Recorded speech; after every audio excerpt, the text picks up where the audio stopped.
علم اور بردباری یعنی پیشنس، صبر سے ہے. یعنی انسان کی شخصیت ایسی اسٹرانگ ہونی چاہیے کہ آنے والے جو ایکشنز ہیں اس کی پرسنالٹی کو ہلا نہ سکے. لیکن کتنی خوبصورتی سے امام جو ہے وہ اس کی طرف اشارہ کر رہے ہیں اور فرما رہے ہیں کہ اگر تمہیں کوئی ایک جملہ، ایک ورڈ برا کہے، بیڈ ورڈز کہے، تو تم اس کے اگینسٹ میں 10 برے جملے مت کہو، بلکہ اس سے یہ کہو کہ اگر تم مجھے 10 بھی کہو گے تو میں تمہیں 10 کے بجائے ایک بھی برا نہیں کہوں گا.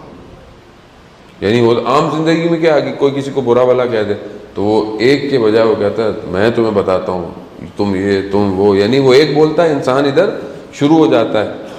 تو امام فرما رہے ہیں کہ اگر وہ تمہیں ایک بولے تو اس کے ریفلیکشن میں 10 نہیں، بلکہ اگر وہ تمہیں 10 بھی بولے تو ایک بھی نہیں رپلائی کرو. وہ دیکھیں انسان کی قدرت، پاور کس سے پتہ چلتی ہے کہ انسان کے پاس طاقت ہو، پاور ہو، رپلائی کر سکتا ہے مگر معاف کر دے.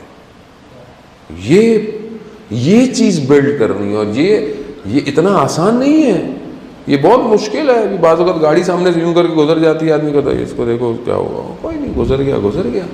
یا مثلا گھر جاتے ہیں آپ، بچے کے ہاتھ سے کوئی چیز ٹوٹ گئی، گر گئی، یا بچے نے خدا نخواستہ کوئی ایسی چیز کہہ دی جو آپ کو بری لگ رہی ہو یا کچھ ہو، تو آپ ایک دم والد بن جاتے ہیں اور ایک دم جو ہے، یا وائف نے کوئی بات کہہ دی تو انسان کو مرد جاگ جاتا ہے اس کے اندر جو ہے وہ ایک دم نہیں میں یہ کروں گا، میں وہ کیسے.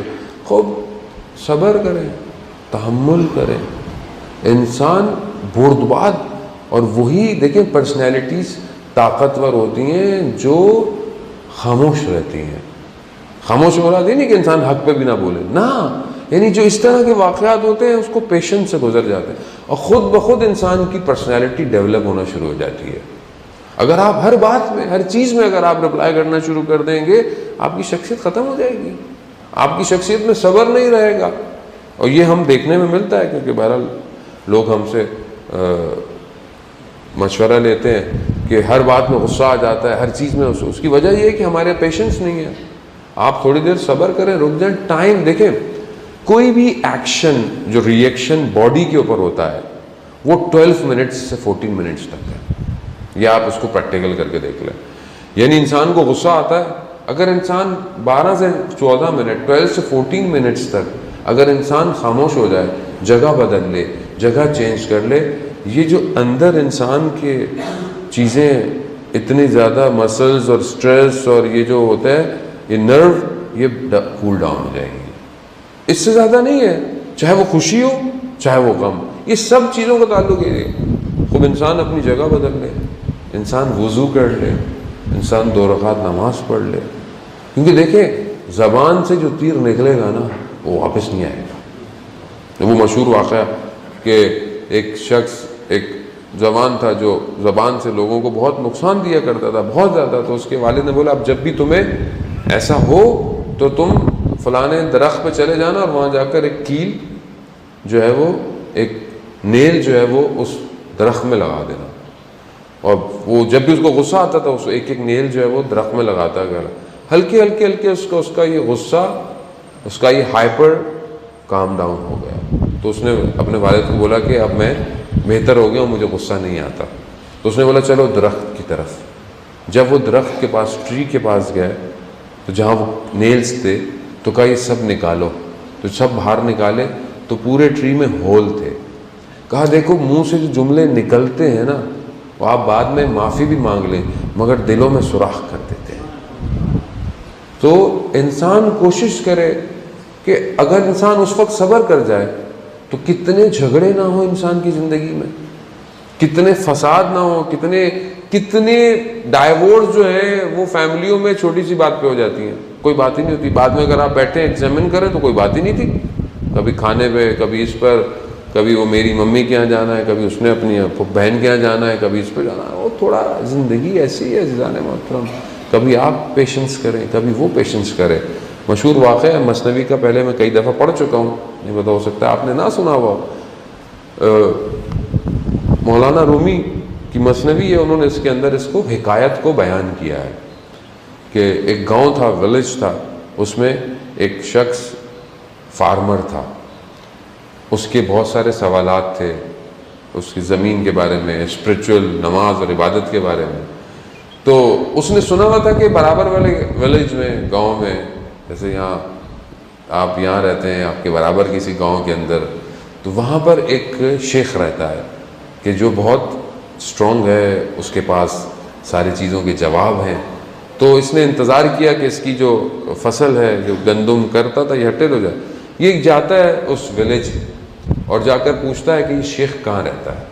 تو شیخ کے گھر پہنچ جاتا ہے، دروازہ نوک کرتا ہے، تو اندر سے خاتون لیڈی باہر آتی ہیں. لیڈی عورت سے پوچھتا ہے کہ شیخ کدھر ہے؟ تو کہتی ہے کون شیخ، کہاں کا شیخ؟ اور یہ عجیب سا ہو جاتا ہے، کہتے کوئی شیخ ویک نہیں ہے یہاں پہ، کسی کام کا نہیں ہے، وہ یہ ہوگا کیا. بڑا عجیب سا ہوتا ہے، کہتے میں تو بڑا وہ سمجھ کے آیا تھا. خیر وہ جاتا ہے، ایک روٹی بریڈ کی شاپ ہوتی ہے، اس سے پوچھتا ہے.